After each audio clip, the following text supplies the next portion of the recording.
We are live. Great. Welcome everyone to Senate Education. Appreciate those of you who have been following our agenda closely. We have had a couple of changes. We have a few moments now with Jessica Careless on adult education. This is a follow-up from yesterday's conversation. The budget adjustment request for an additional $500,000. And then we have Senators Kitchell, Lyons, and Kirchlook, I believe, coming down to talk to us about after school, the original intent of the after school language.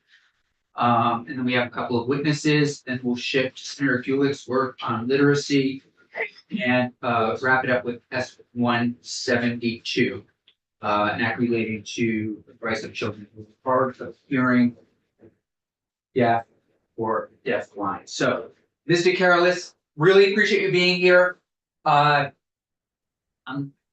Yesterday at the end of testimony on the budget adjustment request from the adult literacy, the adult education program, Senator Gulick was good enough to remind us that she and you and others had served on a summer committee and wanted to get your thoughts. I believe the House has put this additional, in my conversation with Senator Kitchell, the House has put an additional $500,000 into the budget adjustment for adult education programs, and wondering if you have some thoughts on this. And I'm also looking to Senator Gulick to see if maybe she wants to direct the conversation in any particular way.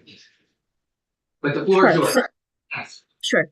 So for the record, my name's Jessica Careless. I'm Director of the Student Pathways Division at the Agency of Education, and delighted to be here, and absolutely want to also thank Senator Gulick and others for their leadership. It's not easy to sit on committees and do work on top of your existing work. And I think we're efficient, or as efficient as we could possibly be. So I'm happy to just respond to any questions that you might have. I do have a couple links I could share with you that might be helpful to inform your decision making, including a presentation that we put together for House Ed related to the committee report that may have some additional details, and I could drop that in the chat if that might be helpful so folks can look along. I apologize. I was unable to pull something together. So my fault. No problem at all. It's no problem. In the short term. So here's a quick link. And we don't have to, I see that this is a short timeline. So not to go through the entire piece, but rather there are a couple slides at the end that might inform your deliberations related to funding. So if you look, and hopefully the link went through, do folks have that now? Morgan's gonna, I think, pull it up. Here we go. So if you were to, I think, Morgan, these maybe are around slides like 23 and 24, around that point. Because obviously, this is really for those folks to do that advocacy. But I think what the committee determined when we were given this charge is to say, what are all the things that are acting on this system that may be causing an issue, right? And what is the right solution for the problem to ensure that there's consistency and predictability? And so this slide really is a explanation of all the inputs coming into the system the last 3 years. And I did include the one-time appropriations because obviously a solution for the legislature too would be, can we come up with a solution that doesn't require a fix every year, right? That's not efficient for all of you either. So the big piece that the committee report, and I think I shared that link, that really got at is that we treat general funds, federal funds, and education funds differently. And there are some entities that are not eligible to receive direct grants through ed fund dollars. And that's in accordance with 16 VSA section 4025. And with changes that happened in 2018, where funding was moved out of the ed fund into the general fund, because our adult education and literacy providers are part of the Workforce Innovation Opportunity Act one-stop system. It's a federal program. Labor, Agency of Education, Agency of Human Services work together to provide workforce development training education. They are gen funded consistent with other programs that are related to the workforce, and that is appropriate. However, they have been reliant on high school completion program funds, which are education fund dollars. And so they get paid for services that they provide. They can't plan on it. And because they're year round, people are coming in and out of their doors. They are having folks in the summer. There's not like start of school, end of school, you get some break. It is consistent. That funding mechanism doesn't offer them predictability, stability, strategic planning opportunities. Morgan, if you would be so kind to go to slide 24. So here, this table gives you a sense of, by law, section 4011 dictates how the adult diploma program has appropriations identified for it. The adult diploma program is our adult education and literacy program in the state. It was redesignated in 2013 under the Flexible Pathways Initiative, and it lost its name as the adult education and literacy. It became the adult diploma program. So you'll see in our committee report that there is not only a recommendation for some changes, but even changing the name to signal there is no other statute in Title 16 about adult education. It is this adult diploma program, and it already exists. Our proposal was, one, within that section, there are two definitions of adulthood. Let's have one, right? So section A, it's 20 and above. Section B, it's 16 above, right? And section C is really about all of our AEL services that we offer consistent with federal law beyond access to credentials, including the GED and a high school diploma. Our recommendation is let's have 16, age of 16. We know that that sort of matches with our existing structure within the state. And then it says for every student assessed, right, there is a formula. So we have a population, we have a 2-year average, the 2 years prior, and it is supposed to be multiplied by 26% of the base rate of the education, and it's general funds. And this table here that I put together just gives you a sense of, because of the confusion, redesignations, changes in 13, changes in 18, right, back and forth, COVID, et cetera, we have created too much complication for an already complex system.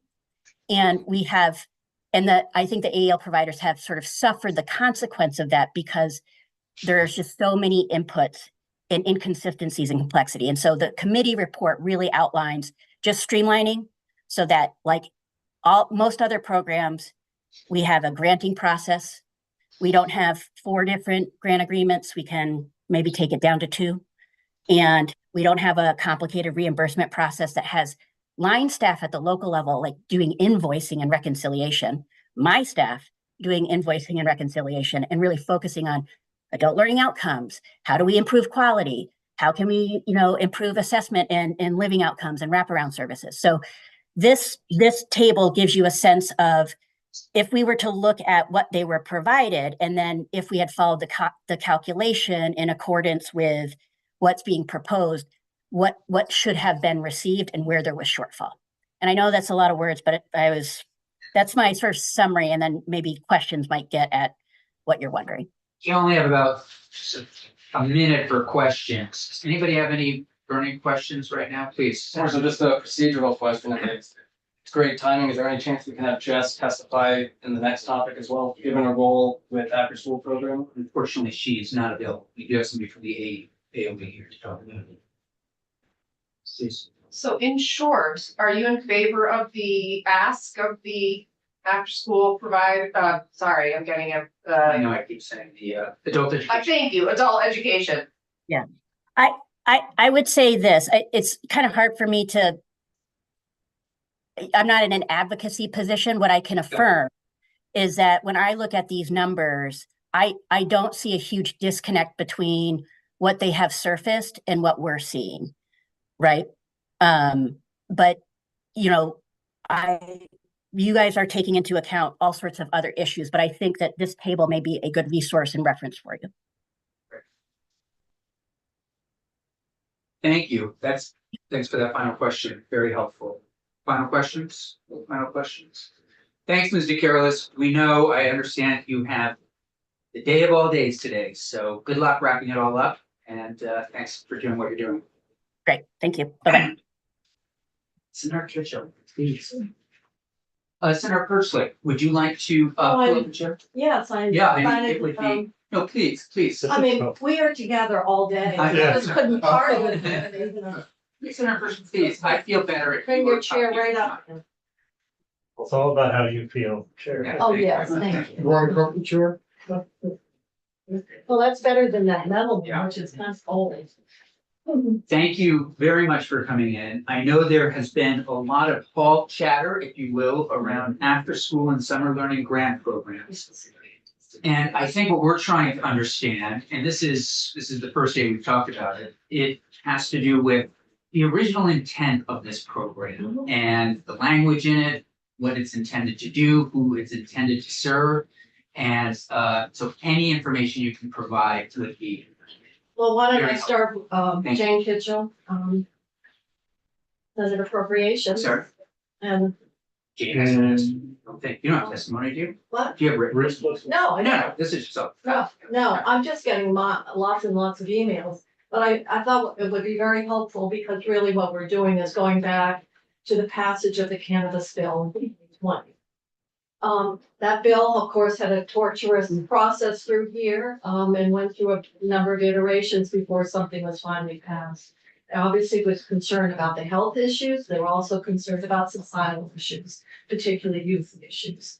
And so, in the bill, the cannabis bill, there were really two revenues that were raised. One was an excise tax, and a portion of that is dedicated to prevention activities, and some would go into the general fund after we funded the setup of all the administrative infrastructure.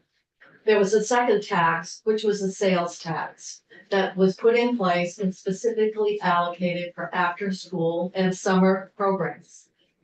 And of course, we're just getting the revenues in, and from that sales tax. There are several other revenue streams that actually are bifurcated, and portions are split up. And the one example is the purchase and use tax on cars. 1/3 of the purchase and use goes into the education fund. 2/3 goes into the T fund. Just like rooms and meals, 25% of rooms and meals goes into the ed fund. 75% goes into the general fund. So the sales tax was the existing sales tax that was going in to the ed fund, which was changed, and we moved in, instead of doing a general fund transfer, we actually dedicated resources, revenues from these sources. And the sales tax obviously was of great benefit to the education fund because that predated the Wayfair decision that brought in sales tax on all those internet sales. So there's a recent report that's out that shows how much the sales tax, and particularly that court decision, has impacted having those revenues go into the ed fund versus the general fund. It's about $60 million a year gain because of all those internet sales, which were substantial, as you can imagine. So what we have is an allocation that was in the cannabis bill that was allocated to these programs. And the thinking behind it was a lot of testimony, and the other committees can talk to it. Was looking at programs serving youth, particularly at-risk youth, and looked at programs from Chile to Finland and Iceland and so forth. And then, of course, from a judiciary perspective, they were really concerned about adolescent kids, who the research, and Senator Hashim, you probably well aware of this, that, that vulnerable time for kids who are left unsupervised or don't have activities is from the end of the school day to when parents come home from work. So the thinking was that we would take this new revenue source, recognizing the concerns that people had about legalizing cannabis, and devote it to prevention, and devote it to programs that are providing kind of support, supervision, community connectedness to, for our youth. Now, up to age 12, there's a lot of after-school or even preschool, childcare. That's funded through our childcare program, which we, of course, up to age 12. So the dilemma here is there is when Act 60, and this is really ancient history, was passed, there is a provision in Act 60 that if you use education funds for anything other than the defined educational purposes, you will repeal the property tax, which is over $1 billion. That's a big poison pill. And so somehow, originally in some of the bills, there was a special fund that was set up specifically for the cannabis sales tax. In the bill that was written. And then there was, that was replaced with a notwithstanding to deal with the poison pill. And then, somehow, and we can't reconstruct it, when the bill was done last year, that notwithstanding language would allow the Secretary of Education to solicit grant applications and to make disbursements, which he had been doing with the ESSER funds. We closed off the avenue to get the cannabis sales tax for the very purposes that the bill legalizing cannabis set forth. The legislative track record and intent is very clear in terms of supporting programs that are provided, and I'm sure you've been hearing from them because of the Boys and Girls Clubs. Sometimes, I think in Bennington, the Justice Center operates a program. Parent-child centers would come in under childcare because they serve younger families. But some of the recreation programs, the Y, et cetera. So we were this dilemma, the sales tax, because there was no special fund and there's no notwithstanding. The money that's being raised specifically by this cannabis bill, we have to, from a fiscal perspective, have a mechanism without triggering the poison pill, because we certainly don't want to repeal the property tax, or your education fund would be in great distress, how to deal with this. This was first identified by the Secretary of Education, I think back in, I don't know, it was August or September. It was in fall. It was not that long after the beginning of the fiscal year. So those of us who are involved in the finances and budget and taxes, we had some discussion about what was the best avenue. We could go back, the notwithstanding, but people are really nervous about that because once you notwithstand, I think our vote on the impact of the abatement on property taxes indicative of concern about putting a fence. And I know when Act 60 was passed, people were very, very concerned that the education fund might be raided. And there was a precedent with the transportation fund where that had happened.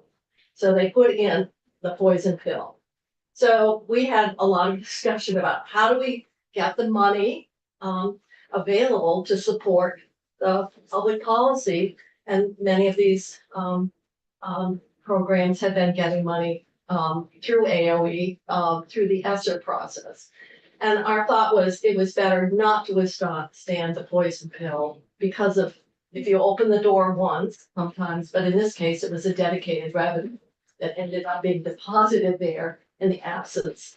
And so our thinking was to go back to the original proposal that had been advanced in earlier iterations of the bill, and that was to create a special fund.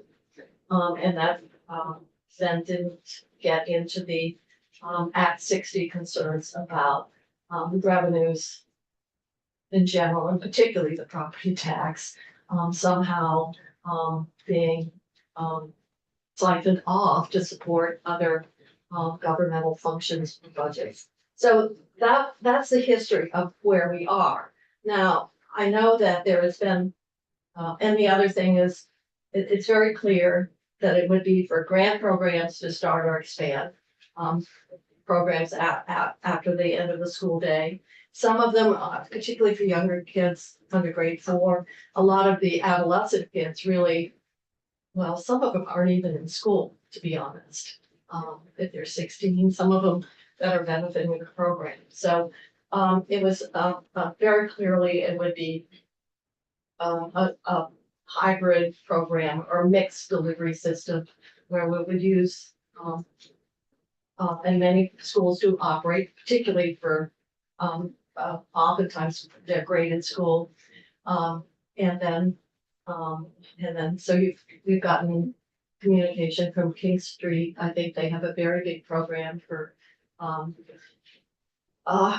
minority populations, and so they're and the language in Senator Berkeley can speak to it, but I think the grants that went out, there were certain there's language about working collaboratively with the schools and so forth, and obviously transportation and how that might work is there's a lot of coordination.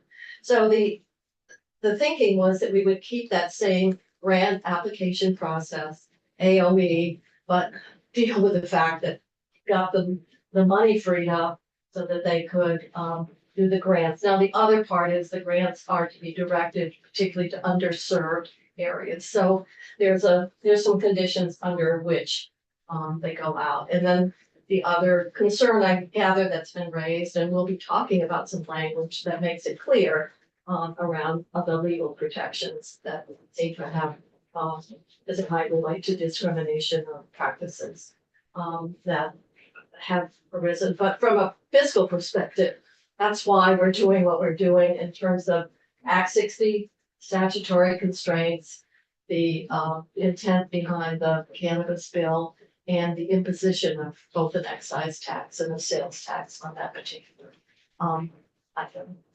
So that's some background. I hope that's helpful in terms of understanding how we ended up here today. If we hadn't, by error, repealed the notwithstanding language, I would not be here. There'd be no issue because there was authority to use those sales tax revenue from the cannabis for the programs in the same way. That was take off the money after money.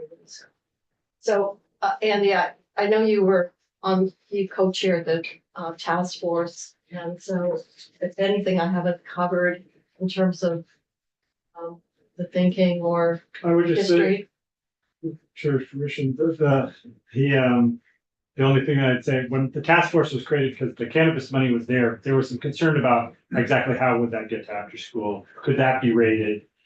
So there was like, the task force was to like create the kind of guardrails around that. How would the money get out? What kind of system we had? And there was a lot of discussion about sending only to the schools or the LEAs or this mixed delivery system. And there was some difference of opinion, but I think it was a unanimous decision on the report that they need to work together. There's some parts of the state where the LEAs just are not going to do after school programs. Right. And they're not interested in doing. And so they were like, don't make us do a program that we're not doing. This group in our community is doing a great job.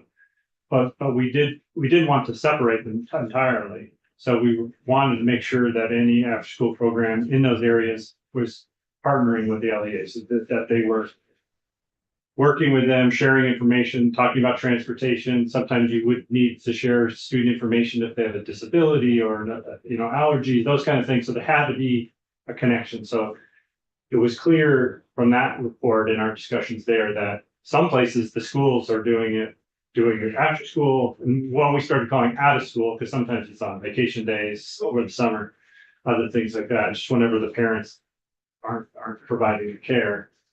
And that some places they don't need the private or the nonprofit, but other places it was really a need and we needed to do both.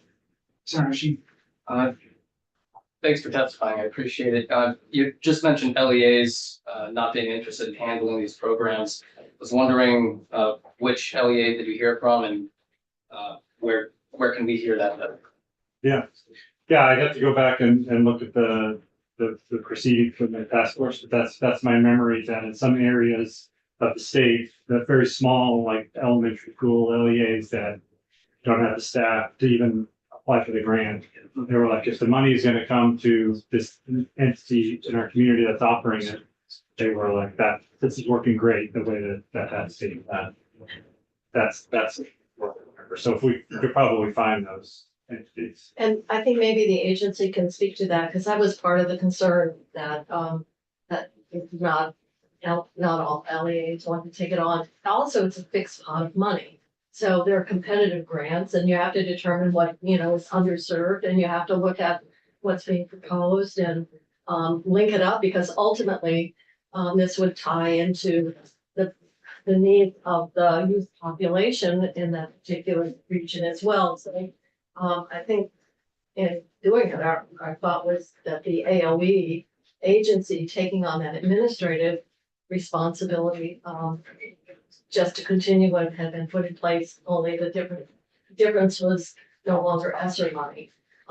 But we still have to deal with the issue around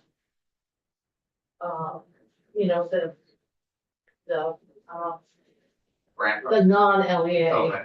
programs, and making sure that that there's mechanism to address it. So we can notwithstand, we had thought of special funds simply because there are many worthy ideas of how education fund could be spent. But in this environment and, what people are seeing in terms of budgetary pressures, I think probably our concern about that is even more elevated. Sorry, do you have a question? It's true, but you have to follow up. Oh, no, not new question. Okay. You go. Thank you so much for that background and that history. That was very, very helpful. I do have a few questions. One is getting back to this quote unquote poison pill. I emailed Ledge Council this morning to ask if there's a definition for after school in statute, and apparently there is not one. So it doesn't exist in terms of like being a defined thing in statute, which it probably should be. I'm thinking maybe that could be something that we work on. It might be some definition. DCF licenses some of the programs, not all. But the poison pill isn't about after school, it's just a non-LEA. No, I know. So getting back to the poison pill, and things that aren't defined in education being potentially dangerous to property tax revenue. It just seems like our education systems are already doing so much that would fall outside of what we would call typical or traditional education. And I'm thinking about a presentation we had a couple of weeks ago on community schools where you have everything from like, dental happening, mental health, food. You have folks who are employed making doctor's appointments, taking kids to various, events that they have to go to. So it seems to me as though schools have become way more than the 3 R's or however you want to define it. And I don't see that as being a threat to property taxes. And so I'm wondering, maybe there's something I'm not understanding. Because they're embedding those costs into their school budgets. And that, and so the disbursement is going to the public school for those. I know some have hired clinicians, psychologists, so there are, but the language here and the determination made by the agency was that this would pose a problem and would violate upon withdrawal of funds from the education fund for any purpose other than those authorized by this section. The education property tax is repealed. So a school district wouldn't necessarily create an after-school program. I know in Burlington, we have incredible community partners that we use all the time for a variety of things, for our magnet schools and our city and lake program. So it wouldn't be that we would be creating after-school programs. It's just that the money would be going through the district to the programs. And I guess what I'm trying to get to is this seems like a big question that's going to have repercussions on our students, on their outcomes, on their success or failure. And I'm wondering why this isn't a conversation we can be having in our education committees. Well, I think the question might be whether some of these programs more appropriately are aligned with human services programs that are prevention, early intervention, and social service in orientation more than an academic program. So it seems so. So, and the act that enabled the cannabis bill did not identify the administrative entity for this money to go to, where these programs would go to. So that's maybe part of why, well, yes, I'm only dealing with the money. And we're sitting here with money that the legislature intended to go to support these programs. And it's very clear, it's both the nonprofits. Now, you've still got the issue of fixed pot of money, you've got competitive applications, you divvy it off how you would mechanically work that as opposed to how it was done with ESSER. So there's complexity in that as well. So it's not like some of the other expenditures, the governing thing here is the amount of tax revenue that's generated by the sale of cannabis, as opposed to school budgets that are the combination of a variety of revenue sources. Right. Yeah, as you well know. Yeah, I hear you and I completely agree. The word complexity is one that keeps coming up. And when you start talking about complexity, it seems that you're moving into the policy area, and it does seem as though this is a complex thing. Should we define after school? Should we think about moving programs out of AOE into AHS? I mean, these are big issues, and I'm just wondering if they can be handled in their committees of jurisdiction as opposed to, just looking at the money piece without looking at. Well, that part is why we're here today, and Health and Human Services is taking this up, I believe it's on your committee agenda. Yeah. And I think Judiciary is also taking it up, I think from what so. I'm hearing Yeah. from the court Well, office. obviously, I talked to Senator Sears, but of course he's, as you know, he's not in for the rest of the week. He'll be remote tomorrow. And yeah, his intent was very much along the delinquency prevention and the teenagers and having innovative programs that are operating. He was spoke very highly of their justice center operating the program. So I think we're back to what was the intent of what the programs should look like and how they should be designed and how they should be administered, because maybe out of school is better than describing it, than a school program in the academic traditional curriculum way. But I'm just trying to deal with the fact that, and you can speak to the problem with releasing of the money. It seemed like the system that we had, and a lot of the money did go to LEAs. And so we were able to accommodate that difference of opinion, that they can speak to the role that they played and how well it worked. And from their administrative perspective, if you distributed it out, well, first of all, I don't know how you distribute the money under the conditions under which it was intended, because it's fixed amount. It's got to be competitive, and so it seemed like they had a better structure to put to keep within the available money and to make the disbursements, but they can't make the disbursements until we deal with the statutory limitations here. So that's what we're dealing with. From a money If you have a perspective. follow-up. Sorry, yeah, and then I was talking, but I would just argue that education is delinquent prevention. That's what it is. That's what teachers and LEAs and superintendents, that's what they're all working toward. That was my first comment, but last piece is just, so if the AOE is not the governing body, if the LEAs aren't overseeing these programs and this disbursement of money, who is gonna be in charge of looking at the veracity of the programs, checking to make sure that they are non-discriminatory, et cetera, et cetera? Who's gonna be in charge of that? Well, the grantees ultimately. The agency has to have some ability to make sure, the same as the agency of human services has to ensure that the grant conditions are complied with. And it doesn't matter what entity is administering it, that is a responsibility to make sure. And I don't mean to suggest, actually, education is the key to everything. But we know that it works for, some kids are, unfortunately,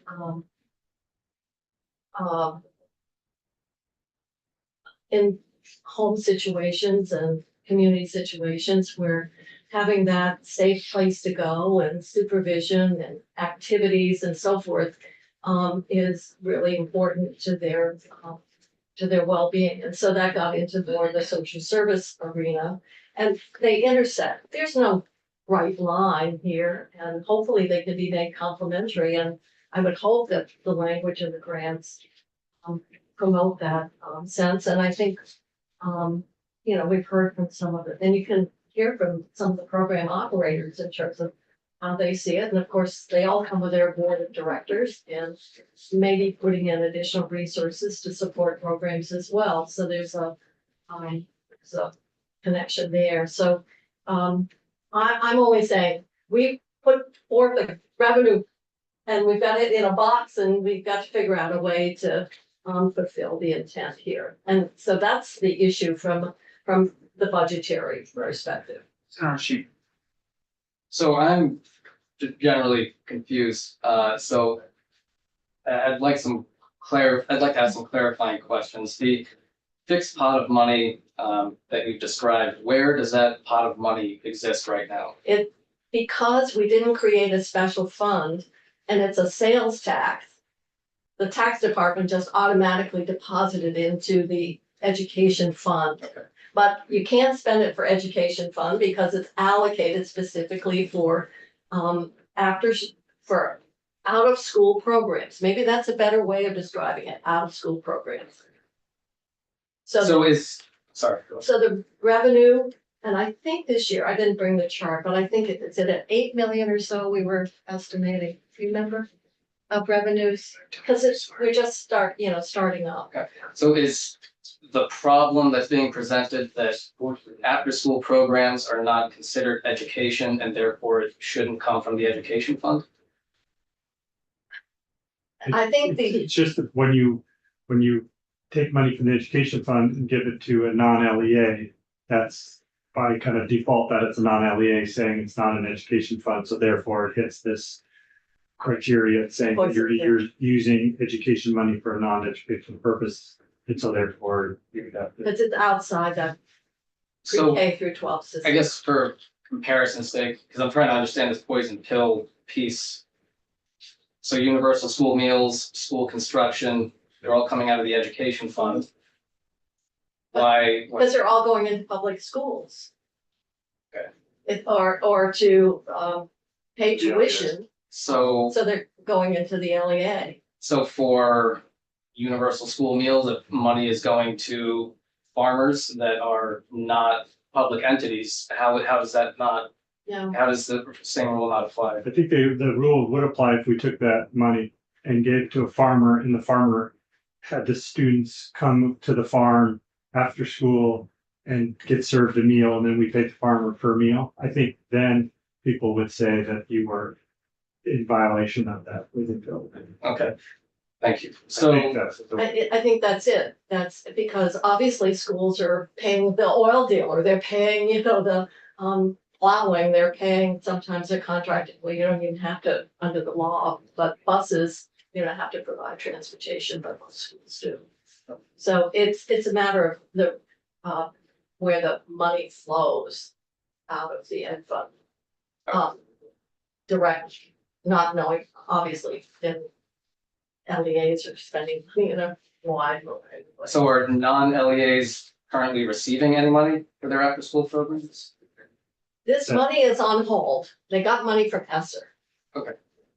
So the non-LEAs are not receiving funds from the education fund for educational programs or after-school programs. only federal funds so far. So so the money that Senator Kitchell talked about in the box is that cannabis money that was put into the education fund. And they thought that they would be able to keep funding the non-LEA, but they're like, oh, wait a second, now it's in the education fund, so we can't. Because we repealed the notwithstanding, which was the unlock the money for AOE to make the payments to the Boys and Girls Club if they had a grant, or the King Street program, which they were able to do under ESSER. So it's an Act 60 language. situation that we're trying to address. So like the meal, they could, and I think this is what some people would rather happen, is all the money go to the LEAs, and then the LEAs subcontracted out just like they do for their oil and their plowing, their bus service and anything else.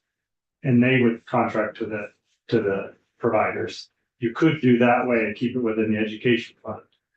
What we talked about, how I remember in the task force, is that works for some areas, but not other areas where it seems like a duplicate of effort.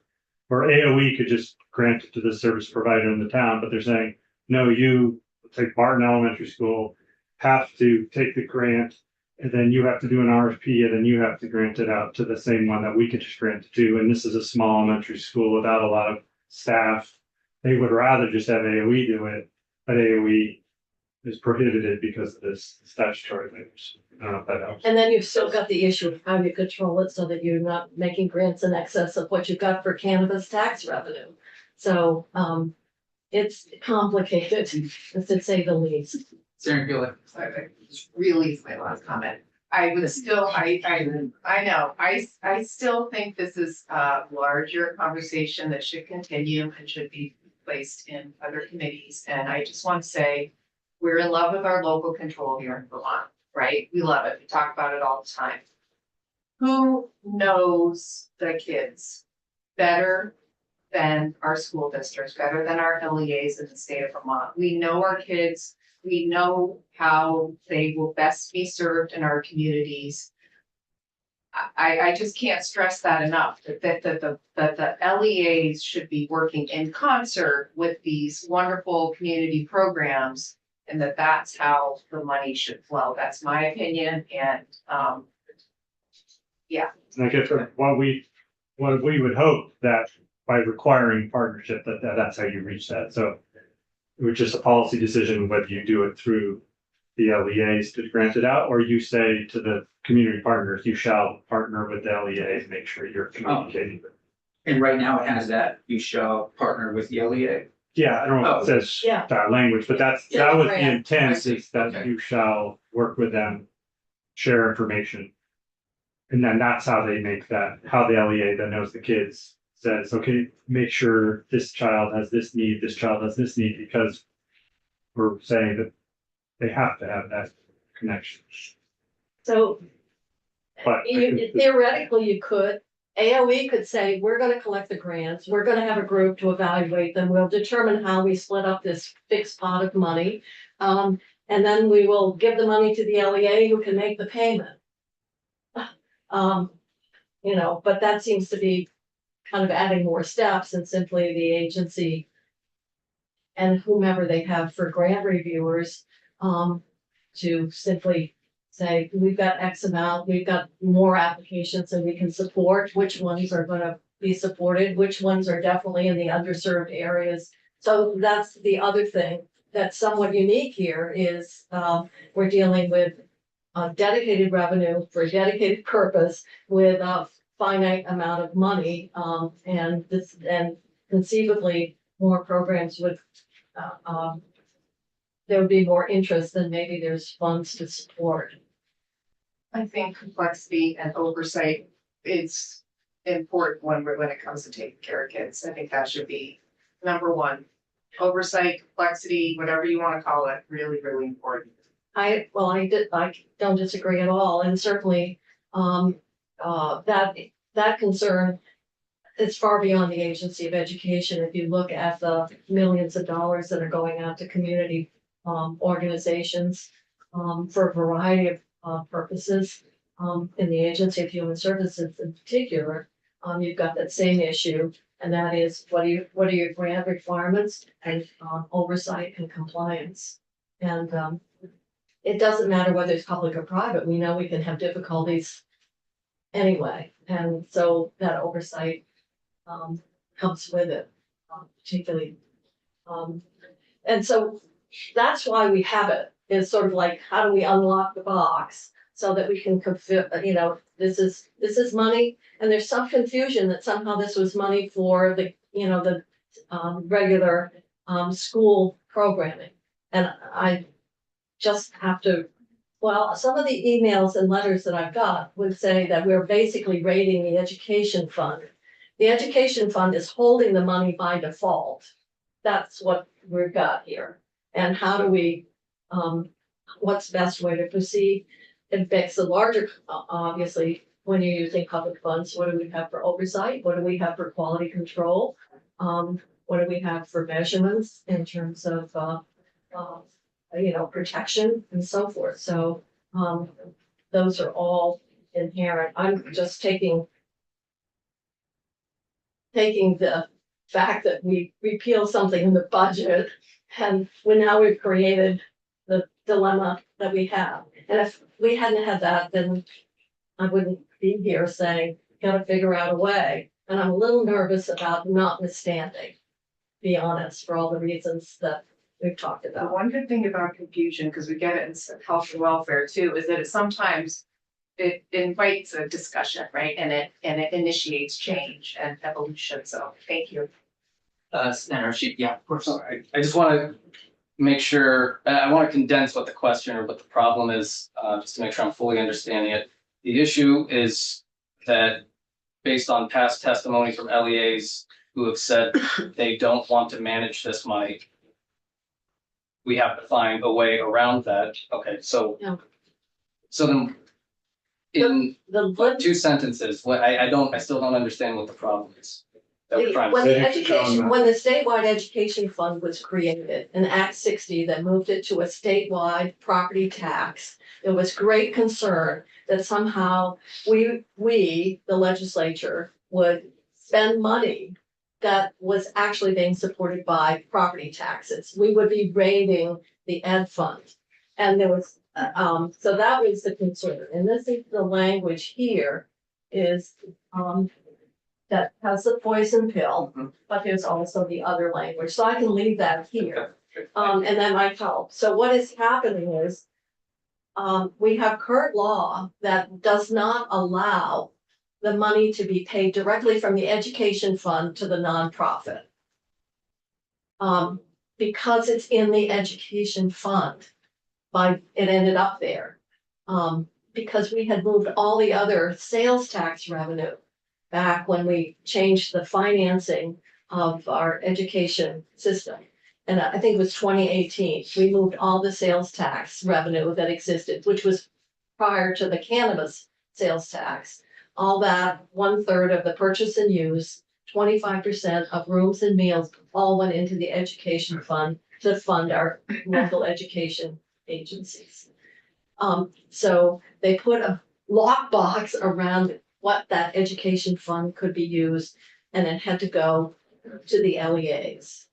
So, We actually, even now, the Agency of Education is funded with general fund, not education fund dollars.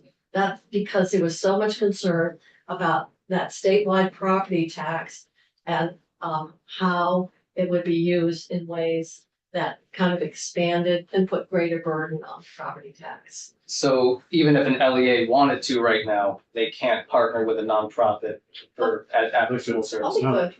And they are. I don't understand what the problem is then. It's just kind of where the money is going, and maybe, you as a lawyer could look at this and say, is there another way around that? Because the interpretation of the lawyers is saying, since the money is going directly to this non-school, it trips this.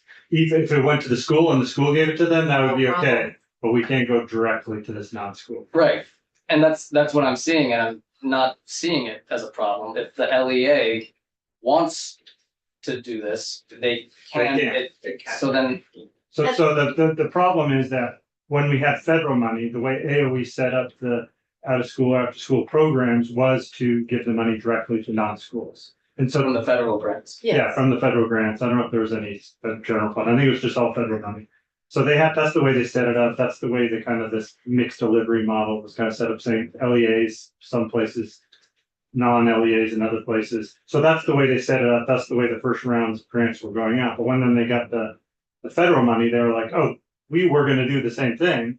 But now since it's in the education fund and we don't have this notwithstanding language anymore, the lawyers are saying we can't give it out. And we were just about ready to send out the application to the world to say, come get this money, but now we can't because we want to give it directly to these non-LEAs, but this is saying we can't.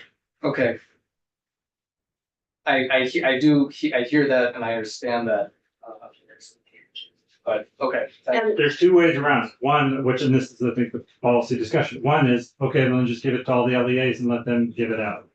Or you could say, get around this by creating a special fund. So- It doesn't matter. Or you So- notwithstand this provision. Or you notwithstand. So then what is the issue with providing it to the LEAs to distribute to the nonprofit partners? Oh, well, So- then you're back to my original concern. Well, first of all, some LEAs don't want it. They're not operating programs and they don't want to take on, being the payer, so to speak. And they might be in underserved areas, which is very much the intent of the money, is to help kids that are in underserved areas. In addition, you've got to make sure that you're not granting out more money than you've got in the pot. And that isn't a constraint that you have when you're building your local school budget, in the sense of you only have 8 million to work with and you've got to, so there's got to be some statewide mechanism to make sure that the applications don't exceed the available revenue. You're not granting out more money unless the LEAs want to start building it into their school budgets. And I think some may have built in, particularly grade schools, may have built in some after-school programming. Some of the programs, like summer programs in schools, are like, well, we don't really have kids here in the summer time. And this entity is doing this great summer programs for these kids, that would count as an after-school program. So let's just let them do it. We don't have to do the grant administration. Just let the AOE folks grant it directly. And we would partner, and we would require that they're communicating with the school.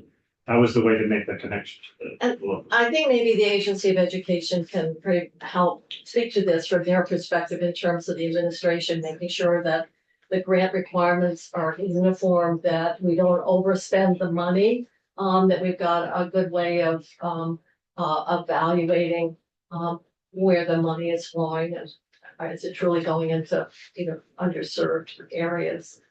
So that's our dilemma. Is a technical one in some regards, but it's raising these other And it's questions. BAA because these applications have to go out. Yeah, I mean, that's one Well, of the one of other. the Well, if you things want that the we- programs to happen. Right, we want the programs to happen. and so when we were talking about it in the fall, the last thing we wanted to do was just hold everything. So Sure. you'll notice AOE, I believe on their website, has the application. And there's an asterisk that says this has to, pending, action and I think it even says the BAA, because, we've got to do something to address the money that we have collected. But it all got created when we bifurcated and added a dedicated new sales tax. Senator Doyle, do you want to jump in? Just one last thing. How many LEAs didn't want to be the funding flow, part of the funding flow, I don't know. Don't know. I mean, and I think I got an email recently for one that I could forward to saying like, we like the way this special fund because that just keeps it the way it is now instead of us having to take that obligation. I mean, I don't know, I might have been too strong as like they don't want to do it, like they would hate it or something, but it just seems like extra work for a no gain, an extra cost to them to have to manage these, state grants and contracts are complicated contracts. And so they're not just like, we're gonna pass the money along. And so they see that as extra work that they don't have staff or time for, and if AOE willing to do it, and they get the same result. So that was more of the testimonies, like, we like it that way. And it means that they're doing something totally different, and that's competitive bid processing. Well, I agree, but again, if we're gonna use that argument, I think we should take testimony and hear from a whole bunch of different Yeah. LEAs, not just sort of anecdotally hear from a couple, just my opinion. But we do also, correct me, we do have a bit of a timing issue here. I just want to keep us involved, and I know you're going to be hearing about this. So this, can you email that you're going to hear about this with health and welfare as well? Yes. Because I think we're into a debate, the extent to which, what the design and the intent and the goal of these programs might be. And I was not on health and welfare, so I didn't hear the testimony about the programs in other countries and the community focus, and they were, maybe the term after school is what's created this whole discussion. But they were much more, more social service, community oriented and in their design and their intent. And then, of course, the delinquency prevention piece that comes from even the US experience. So that's our dilemma here. Senator Sheen, any other questions? How are you feeling about this? Well, no, I understand it, and I have lots of feelings about it, but I want to hear the rest of the testimony first. I would say the that senator, go ahead. I don't have anything, so Okay. thank you All right, very much. so I Answering all hope my I'm questions. giving you kind of what the fiscal issue is here and, Very helpful. historical. And thank you, Chair. Everybody has some. Thank you. Sorry. Yeah, no, I'm glad we're having a conversation. Thank you. Yeah, thank you. Thanks, Senator Kitchell. Yeah, no, I feel like this is a lot more substantive than is being described to us, and I understand the timing constraints, but despite that, it's before making substantive changes. I'd like to have more testimony, more conversation about it. And again, as I understand it, judiciary, health and welfare, and us, since we were all involved, we'll all be doing this. What component comes to judiciary? So I can, yeah, things related to that kind of issue, kids who are also, I guess, the money and I think some of the revenue stuff had really rooted in what was happening in judiciary at that point. You might have been on the House side when we created the cannabis fund. Were you in judiciary then? No, maybe, I can't remember. So, Cannabis, yeah, I'm just kidding. but it is pressing, the timing, no question about it. It is what it is. We'll hear more testimony. Why don't we start that testimony? St. James, I am 3 minutes overdue in another committee. completely. We But have, I just so am you know, with you for the rest of the afternoon, starting at 3. we had them in largely because of your email that said, of course, you cannot say what legislative intent was. Oh, So yeah. that is why they were here to talk about that legislative intent. So I think that's helpful. Is your plan to have me back this afternoon to walk you through what the actual law says? Yeah, I think that would be great. Yeah. And literacy is great, right? Yes, I'm coming back for literacy, but, okay. We too are tight on time, but we are gonna try to get it all done. We have to stick around a little later tomorrow. So they can do their vote. In the meantime, Ms. Nolan? And your testimony, I think, will be helpful maybe in answering some of our questions. Well, maybe. Maybe. And before we begin, Ms. Nolan, let us go around and introduce ourselves so that you know who we are and our districts. So Senator Hashim. Hi, Nader Hashim from Wyndham County, nice to meet you. Terry Williams, Rutland County. Grew up in Dave Williams, Rutland County. I can't be in Benton County. We know each other. Hi, Martine Good. Bulick. Yep. Great, so the floor is yours. After you, we're gonna hear from Tanya Benoski. Is Tanya here? She's on Zoom and it's Tanya. Tanya, thank you. Okay, please, Ms. Nolan, floor is yours. Good afternoon. Thank you for taking the time to hear from us today. For the record, my name is Shafan Nolan. I'm the Executive Director of King Street Center, which is located in the South End. I'm here today not to represent myself or even my staff. I am here today to represent a community of about 400 of the most marginalized youth and families in our Burlington city. It is their voice, their wishes that I am bringing to you today. They are the people that make up what we mean when we say the people's house. Some of you represent here today. King Street Center is a youth development organization whose mission is to empower youth to explore their talents and find their voice through learning, play, and opportunity. We serve youth through our early childhood education, kindergarten through 5th, middle school, high school, and mentoring programs. Many of the families we serve have experienced great hardship, from growing up in generational poverty here in Vermont to being forced to leave their home country and arrive to our community as refugees. And all are deeply committed to ensuring that children have more opportunities and success than they were able to have growing up. They rely on King Street Center to help realize their dreams for their children. As a woman of color and the leader of this organization, I have worked near exhaustion over the last 2.5 years to ensure that our youth development programming is one that reflects our kids, gives them a sense of belonging, and supports their academic and other ambitions. We care deeply about these kids, and an equity, anti-bias, anti-racist, anti-classist approach to after-school programming is not only part of our ethos, it's personal to me, as I am a first-generation American kid, just like many of the youth who come to the center.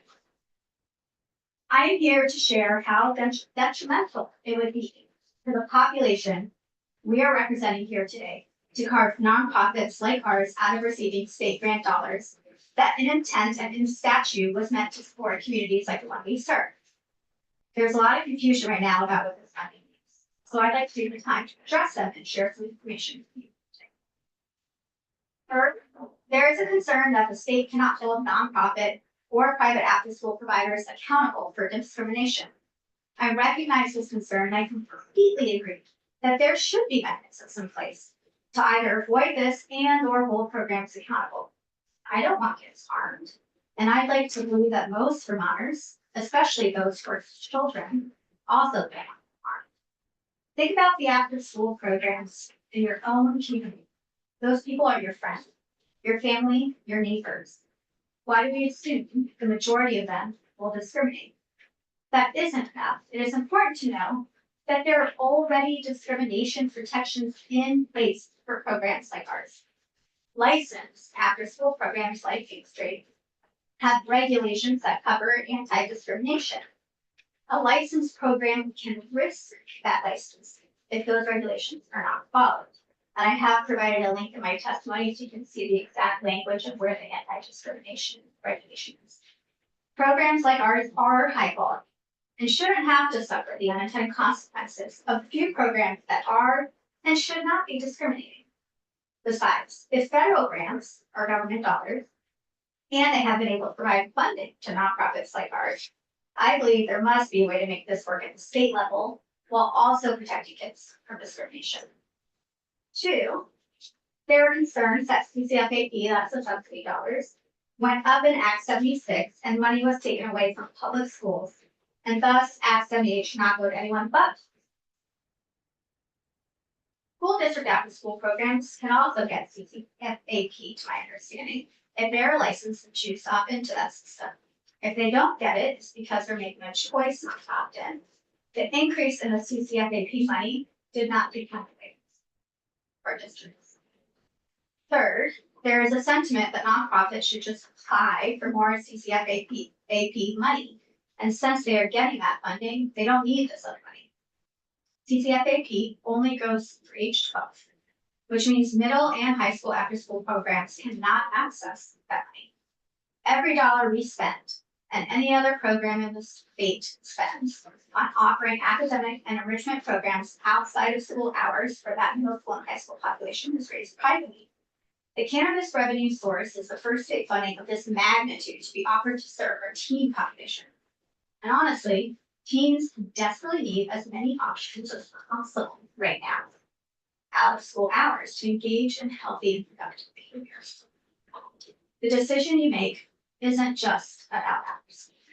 It will impact public safety and workforce development. Because right now, the opioid crisis knocking on every community's door in Vermont, teenage youth are at the risk of falling victim to either the use of opioids or the sale of them. We are already seeing this happening with our kids in our community.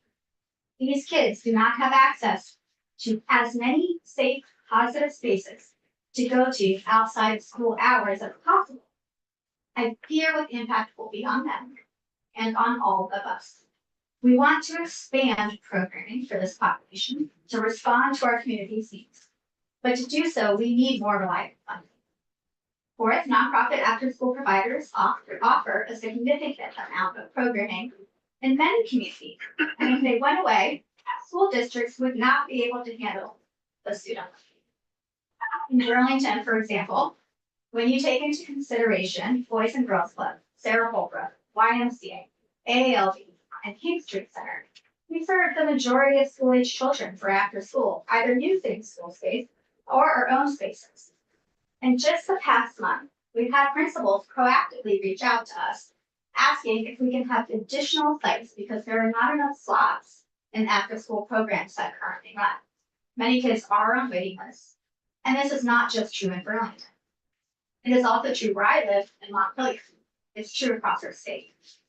That cutting out nonprofits does not just impact children after school. These organizations do not just provide after-school programming. They provide school break, early release day, and summer programming, which these grants could fund according to the already released RFP. And school districts often do not provide that type of program. Programs, at least in Burlington, that are nonprofit run, serve the majority BIPOC and refugee communities. Cutting us out disproportionately impacts these communities. It's just a fact.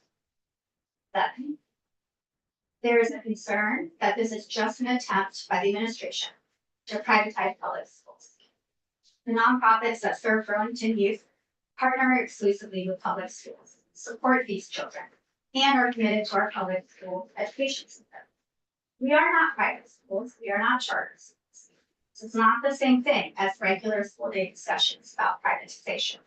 We are not school. Besides, we already have a connected system of after-school providers that includes nonprofits and school districts, and both would be able to access this money in support of youth, because ultimately that is what this should be about, supporting all of you. Districts cannot do this alone, and we cannot do this alone. It's a partnership, it's not a competition. We are an extension, not a replacement for our public schools, and we rely on them. Because the fact is, there's not just one type of setting that is good for every child. Programs like ours tend to be smaller, more structured, and able to support high-needs students. Youth and families need options so that they can find the right setting for them. Sometimes that is the school district going out, but sometimes it is not. Some kids need to leave the physical space where they have spent all day to regulate themselves, to find safety, to be overwhelmed. And I worry that the fear of discrimination and privatization is driving this conversation. I have yet to see one example of a K-12 Vermont after-school programs be discriminatory and get away with it. I've seen private childcare centers and private Christian schools given as examples in this debate, but I have not yet seen one after-school program as an actual situation that has. 1 in 4 children in Vermont are alone during after-school hours when risky behavior is at its peak. There are not enough after-school programs to serve every child in need. And there are not enough state grant dollars for the nonprofits currently doing this work. Nonprofits like King Street Center will soon face more and more funding challenges as the philanthropic community in Vermont ages. Currently, King Street Center does not have access to state grant funding. We do not receive money from the school district or 21C funds. The cannabis revenue was intended not for just one type of program. We recognize that we need a robust, intertwined system of out-of-school programming to support all children. We are considering the impact of having these dollars go to non-school district funded programs. But what about the impact of them not going to programs like ours? Which is worse? The fear of discrimination and privatization, or the very real possibility that without more state grant funding for programs like ours, after-school options in Vermont could diminish and potentially disappear. Please honor the original intent of this law. Fix what was only a technical error in that law, and find a way to address the concerns you have, not by shutting us out, but by creating guardrails so that quality programs like ours can continue to operate and grow our impact on people, while also holding those without this intent accountable for their actions. Our kids deserve it. And as I said in the beginning of my testimony, I'm not here today to represent myself. I'm here representing hundreds of your fellow Vermonters. And I hope you will hear what they are asking of you. And that you will let the potential of this funding, not fear, guide your decision. Thank you. Well written. Very good testimony. Yeah, I'm curious, you had an opportunity to share this with Senate Appropriations? I have not. Okay. Questions for Ms. Nolan? Yes. Go back to number 7. That, I want to know about the concern about the administration, privatizing public schools. Where'd that come from? I've just been talking to a whole host of legislators about this, and it's some of the, little bits and pieces of information. Because you mentioned it like 7 times. About the administration or privatization. Privatization. Yes, I have heard from more than one legislator that they're concerned about this being privatization. Legislators. And yes, and Vermont. Yes. Thank you for testifying. It seems like you have a really awesome facility and thank you for everything you're doing. So I'm asking my question based on what I've heard from the previous witness. So even if the LEA in your area wanted to have the ability to provide you with grants to run your program from this fund, they're not able to.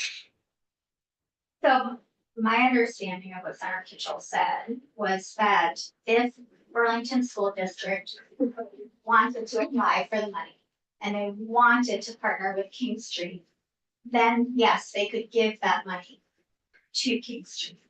That word "want" is incredibly important in that fact because it will become the LEA's decision whether or not they want to partner with any particular program.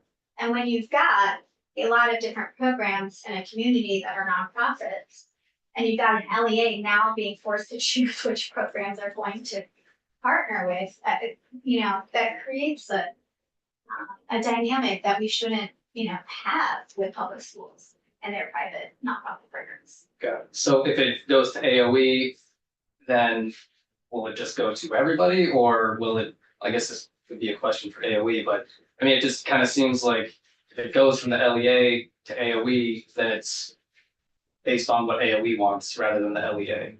Well, so. It's interesting. Feel free to direct any questions you have about the agency to Ted. I think he's prepped for this if you wanted to jump in. Yeah, I'll just leave that question hanging. Thank you. Senator Kulik. Thank you, Shafna. I really appreciate it. We've already talked, we know we sort of disagree on this, and I'm also a huge fan of the King Street Youth Center. I think my name is on a plaque in the entrance somewhere. So thank you for all you do for our kids. It's huge. And I agree with 95% of what you say here for sure. A few things that I wanted to talk about. I know that you, like in part 6, you're talking about serving BIPOC and refugee communities. I believe our school district at this point is majority minority or very close to it, if not. So I would just argue that our public schools do that also. Just wanted to point that Oh, out. absolutely. I think the public schools do that, but I'm talking specifically about the after-school Right. programs. The district-run after-school program demographics tends to be slightly different than our demographics. Okay, thank you. So in number 5, you say cutting out nonprofits, which is a fairly, I don't know, sounds fairly, aggressive, cutting out nonprofits. So do you think you will be cut out if the money were to flow through the LEAs? You don't think you would get any money from the Burlington School District? I'm gonna get really specific. Yeah. for- I think there's absolutely a possibility we might not get money because, they partner with Sarah Holbrook, they partner with ALB, they partner with King Street Center, they partner with the Boys and Girls Club. And suddenly they're gonna have a certain amount of money that they have to decide and be put in the position of deciding which of those programs are the most worthy to get that partnership and money, rather than having AOE look across the state, look across needs, look at cross grants, to determine based on those programmings, which is the most competitive, and therefore which is the most deserving of that money. Taking the LEA, making them decide that, I think, creates a little bit of not only butting heads, but puts them in a position to have to decide which of the partners they're gonna partner with on this grant, when really they partner for all of us. I would argue that the Burlington School District understands our local programs way better than the AOE, with all due respect to the AOE. But we totally get you in ways that they cannot. Number one. Number two, they're gonna be drawing from the same pot of money. I mean, it's literally gonna be the same amount of money that either the Burlington School District would be choosing from or the AOE. So I don't see, we can't use a scarcity argument, I don't think, in this particular case, just because it's the same. The only other part I wanted to bring up, actually, no, I underlined it. Oh, yeah, I guess here's my last point is, in Burlington, I don't have a strong fear of privatization. Because we have incredibly robust, incredible public entities, which are amazing. That's not true for other parts of the state, as you probably know. And if you read the articles, there are like private equity firms, for example, that come in and buy up. And this is actually a problem in Chittenden County. They buy up preschool programs and early ed programs and so on. Without the oversight of the LEAs, it seems like that could be a significant issue for after school. And again, maybe not so much in our district, but I, as a senator, I have to look at the state. And I'm putting myself at risk right now, because I'm speaking again, not against, but I sort of have a contrary position to some beloved organizations in my community. But I think it's important that we keep our eye on the state and the entire educational landscape, and not just Chittenden County, not just Burlington. And that's what I'm trying to do. I just wanted to say that. Thank you. So thank you, Ms. Nolan, for the testimony. So I'm gonna just ask you something specific to your comment about carving out a nonprofit from receiving state grants. To be blunt, and I'll be blunt, as Senator Hewlett at least alluded to, I found the tone very inflammatory. The money is there. The intent is there. There's obviously a technical problem. I heard two other senators testify before this committee that we have to fix this. I think you need to pause, watch the fix. We understand your message, but I don't think there's any conspiracy about carving out nonprofits. I don't sense it. I haven't heard it. I would just caution just to pause, just breathe, let this work itself out. I think it'll work out in your favor. I appreciate that. One other thing, you said you're concerning maybe cut out of the funding. Yet in here it says districts can't do this alone, and we can't do it alone. It's a partnership, not a competition. We are an extension. Because as a matter of fact, you actually have schools reaching out to you. If there's a need for what you provide, I think you provide a valuable service for sure. I think people appreciate that.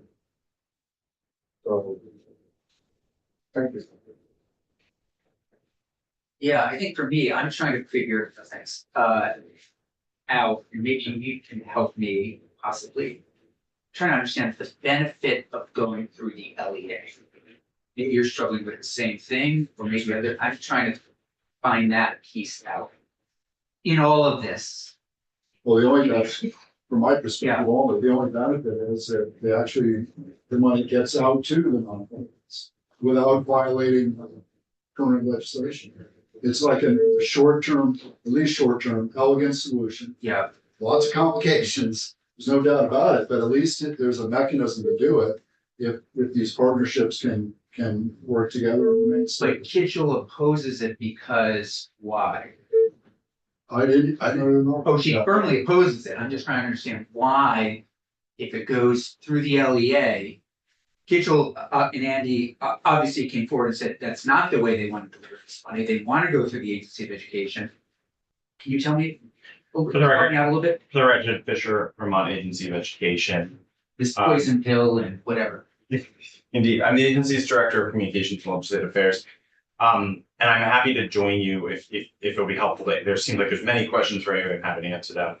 Or do my best at least. Very specifically, and unfortunately, when Beth returns, I'm sure she'll do a far better job of walking you through the language from the big bill last year. Legislative intent is clear: public, private, nonprofit entities. I suppose, not an attorney, AOE could just accept only applications from supervisory unions or school districts. I think that would be that we would be in contravention of the law in that instance. So we are not releasing the funds. We have an application program out that invites applications from all of the groups with the understanding that the BAA has to be resolved first because we need to move forward. But we are not going to grant any money until the BAA is resolved. And I'd be happy to share some of that information with you and maybe give some of that, because I think it answers some of the questions that I heard today. Senator, that's helpful, but I want Senator. Are you saying that it will be in violation of the law because going back to what Senator Kitchell said, after school education programs are not considered education? I think the answer that I like is that the after school programs are more than education, are sometimes much more than education. Why would it be in contravention of the law is what I want. Because in the big bill, you tell us to give the grant to, you put us directly in conflict with the so-called poison pill. You tell us to give it to school districts, to public, private, and nonprofit entities, which includes school districts. But the existing statute tells us that we can't do that on pain of repeal of the property tax, which is something new I learned today. But in any case. And what prompts the repeal? It's in statute. It's the so-called poison pill in the education, Right. in the education fund enabling statute. And I can try and find that language there for you. But what causes the repeal to happen? If it's a non-education program? That would be a good question for legislative council. Okay. But we are in a position where we cannot move forward or backwards on this. Well, I'm having a hard time because, I mean, you're saying that it's going to cause you to be in contravention of the law, but I'm not understanding how the poison pill will activate for these after-school programs if the funds are going through. If AOE has the funds and they're going through an LEA, which we said in statute can work and partner with nonprofits, what causes the poison pill to activate? I'd say in that case, it doesn't. That's the whole point. Right. That's what I gleaned from the testimony before this. That's a solution. I think it might be worth asking legislative council to talk about the education fund statute. Okay. But you don't tell us to give grants to LEAs and the LEAs must work with local providers. That's not what you tell us in law. You tell us give grants to public, private, and nonprofit entities. And I know Senator Gulick came in halfway through, since we're here, and I'm happy to, like I said, I texted the chair and told him I'd be happy to appear more formally to you. I heard both of you senators say that you had concerns that this was coming up as coming through appropriations and it hadn't been mooted policy-wise enough. And I'll just give, and I appreciate that you said it in such a gentle and kind way to the agency, because I've had colleagues, not on the record, so maybe I'm getting myself in trouble here, say, oh my God, you're trying to do policy in the BAA. Don't you know that you're not supposed to do that? And we weren't. We came to House Appropriations initially and said, we need a technical change. Because last year, and my memory is a little bit fuzzy because it was in that last week of April when we're trying to get the budget wrapped up so that we can all go home type of dynamic. My recollection was that you you and your colleagues were in a disagreement with some of your colleagues in the House about how to structure this program, which was not related to this. And this language was drafted sort of as a compromise at the end, which led to us literally just neglecting to include this. The legislative intent language that was passed in the budget is clear. It directs us to make grants to public, private, and nonprofit entities. We, upon review, and Senator Kitchell, I think, shared even more information than I was aware of in terms of how that was identified. And then the discussion about whether to notwithstand or to establish a special fund. We then came with that request, not as a policy matter, but as something that we need to do to implement a grant program that we are by law supposed to be operating right now. So by law, you're supposed to be operating the program, but you're worried about the poison pill, right? I think he just nailed it. Yes, but I'm not the best person to speak to the poison pill and how it would unwind and what those issues would be. Okay. I'm gonna. But that's the technical correction that you went to the House with. So It sounds like. we came with a request in the governor's recommend to create a special fund. And that's because after some conversation with legislative leadership, it was determined, and I should just say, you all know me, when I get involved in these things, it's either because the AOE wants to do something, there's a problem, or you all want to do something. So I actually learned quite a bit from Senator Kitchell about the history, which I found fascinating, as well as some of the dynamics. This program, I'm very, very thin on this program, mostly because it has worked in previous years. It has sort of functioned without issues, without policy concerns. I remember some of the conversations about cannabis at the very beginning, but it was several years ago and we had a pandemic going on. So I'll say, like, I don't know exactly how those conversations played out in the fall, but it sounds like Senator Kitchell gave a very able outlining of some of the concerns that she has about notwithstanding and setting precedent as compared to creating a special fund. And so we're coming with that tool in the hopes that we're proposing to create the budget last year creates an ongoing program. This is an ongoing grant using this cannabis funding. So the special fund is intended so that the money coming in from the cannabis program, which was originally intended to go to after school, would be able to flow through that without us having to have issues with the education fund and legal jeopardy related to education spending.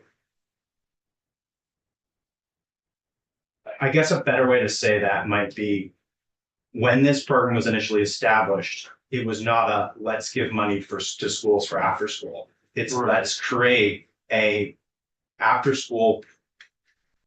universal after school system that grants funding to a range of different entities.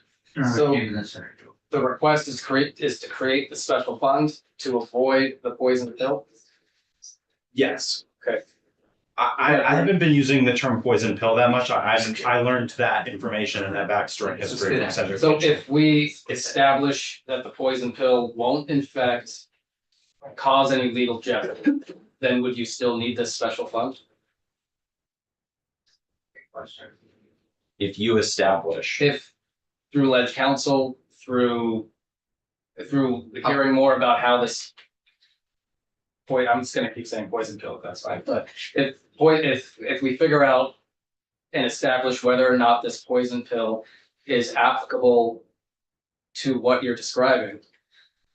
And let me rephrase this. So if we establish that the poison pill will not put you in legal jeopardy, would you still need this special fund? So I have an answer that I think, and I also would be interested in my legal team's opinion and perhaps the opinion of Ledge Council if they view that appropriately. If you establish as the General Assembly that something is true, the way that you tell the executive branch and the agency that is true is by passing law. So if you want to establish that, my understanding is that you would need to pass legislation and deliver to the governor legislation telling us this is the way the program should operate. And that is what we're in fact requesting you to do. If it's our legal opinion is that we have concerns administering this program as legislative intent directs out of the education fund. Based in part, I think, on what was passed in last year's budget. I'll be very brief because I want to start talking about my literacy work. I know. But that is very helpful, at least to me. It's super helpful. Again, all I would suggest is I want to hear more about the legal jeopardy of this particular provision or piece because, and again, why aren't we, I want more. I'm really curious. I wasn't brought into the discussion at the end of last session. So I didn't know how that happened and I am on an ed committee. But it just seems, I don't know, it seems like we're confusing, conflating, overblowing this legal jeopardy piece only because it seems like there's a lot of fuzzy areas when we talk about education and what LEAs do and where money flows. That's from my opinion. And I'll just leave it at that. It may be, and I could be wrong here. This might be one of those things that I don't know how we can't ignore it because these guys have to deal with the grants and all of that kind of thing. It might be that this is,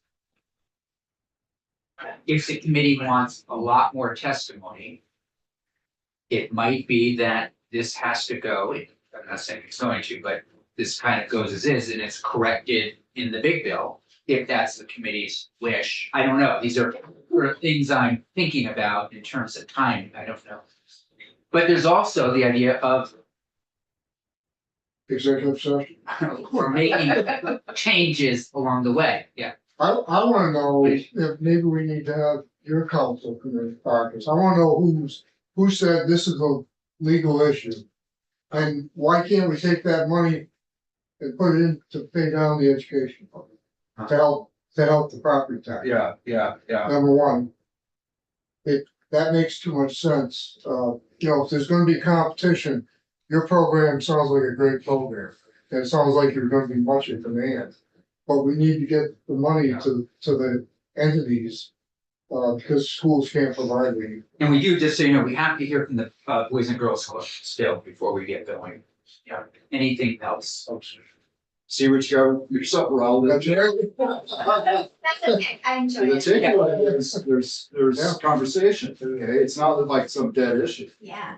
And maybe it's just a policy that we need to make.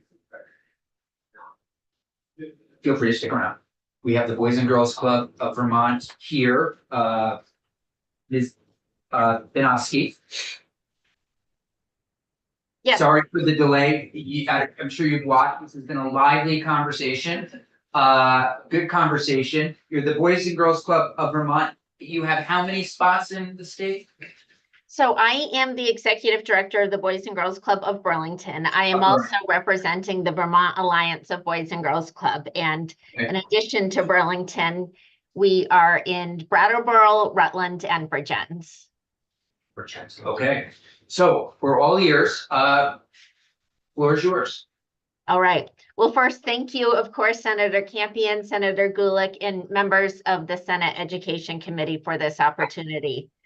As I've shared, my name is Tanya Benoski, and I have the honor of being the Executive Director of the Boys and Girls Club of Burlington, and I represent the Vermont Alliance of Boys and Girls Clubs, with clubs in also in Rutland, Brattleboro, and Bridgens.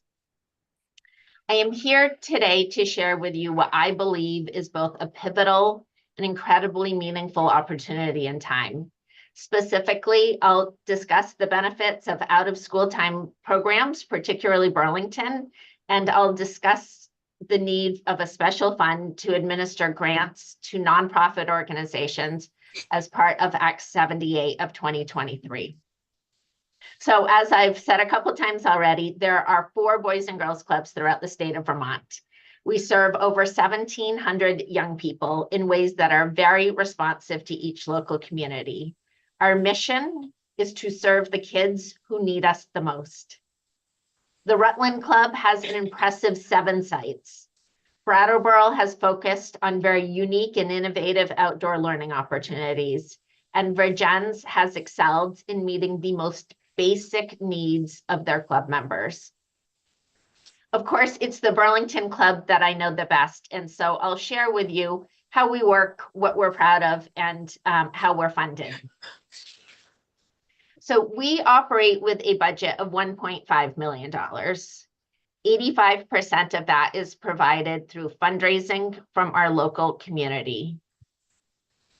Raising money like this is hard, but we do it, and we do it well, because we are committed to the meaningful opportunities that we have right here in front of us. We have the unique ability to serve our young people from kindergarten all the way through to their first professional job. I'll share my colleague Jack as an example. The other night, a young man named Yusuf came in to talk with Jack about a very important and stressful life decision he was facing. Jack has served Yusuf starting in elementary school through the ups and downs of middle school and high school and college. And it is very natural for Yusuf to think of Jack first when he has something troubling to work through. This kind of consistency doesn't happen in most places, and it certainly doesn't happen in most after-school programs or schools, but it is what creates exponentially greater results for our young people.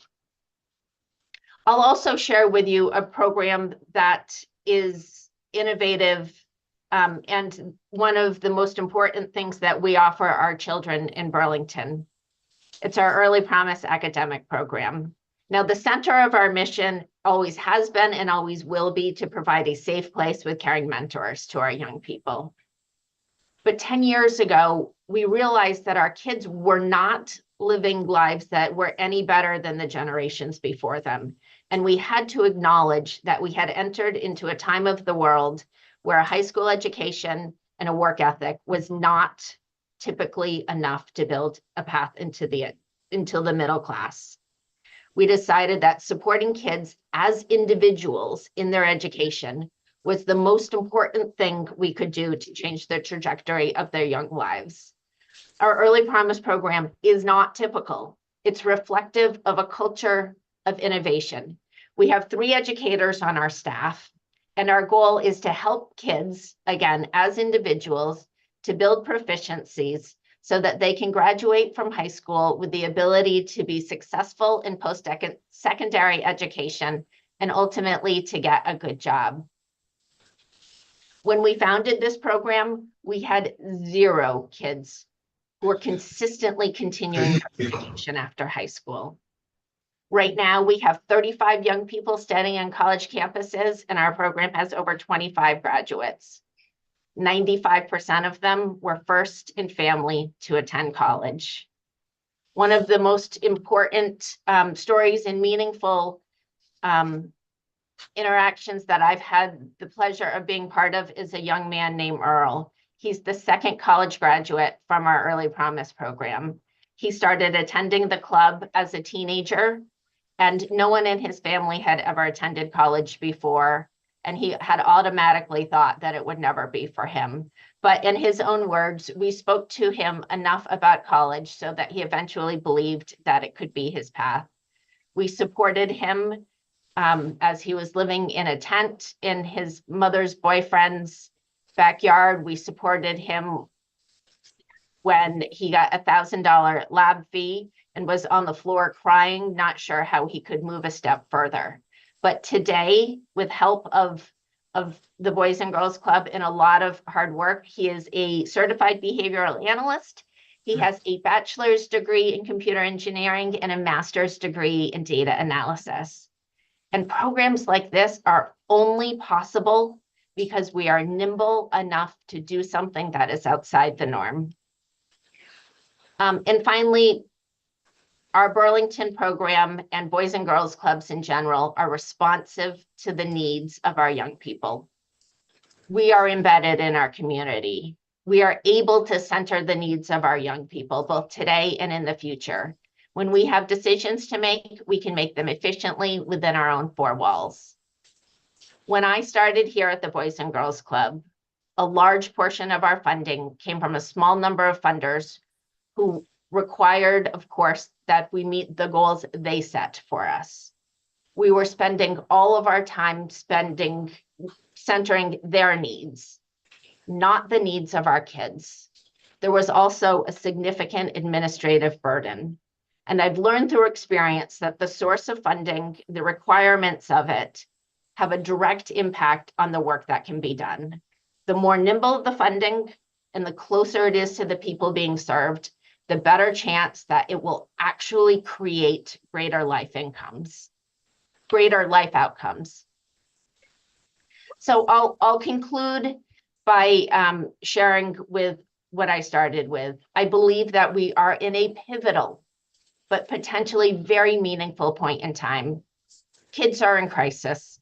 Things like rising food costs, lingering effects of remote learning, and kids feeling unsafe in their own neighborhood have taken a toll on our young people. It manifests as kids who have a hard time behaving and feeling hopeless about their future. But the good news is that we have proof that the more times a child walks through our doors, the greater the life's outcomes are. Several times a year, for many years, I've been contacted by people in a surrounding town or city. They are asking that a Boys and Girls Club or a similar organization be established in their community.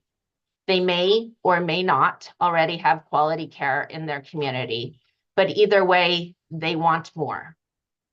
I've been doing this work for a long time. I've been here for 16 years, and I've had so many of these conversations, and I want them to end well, and I want them to be of service to kids.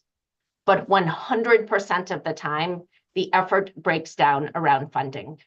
There's either funding that's too hard to get, the administrative burden is too deep, or there just is no money for them.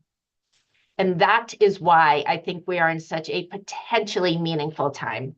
We have kids in crisis. We have people with an expertise and willing to serve kids. And we have potential that funding can be delivered in a way that is varied enough to center the unique needs of all of our kids. And so my request today on behalf of the Boys and Girls Clubs in Vermont is we would like the committee to follow through on the legislative intent and create a special fund that would allow funds to be distributed directly to public, nonprofit, and community providers, which would provide greater access to youth to participate in high-quality after-school and summer programs across the state.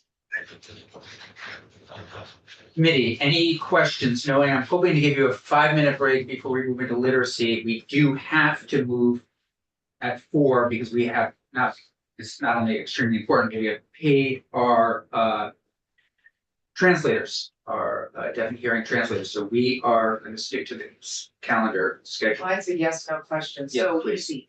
Thank you so much, Tanya. I love the Boys and Girls Club. Do you get federal funds? Speaking of funding, do you get any federal funds?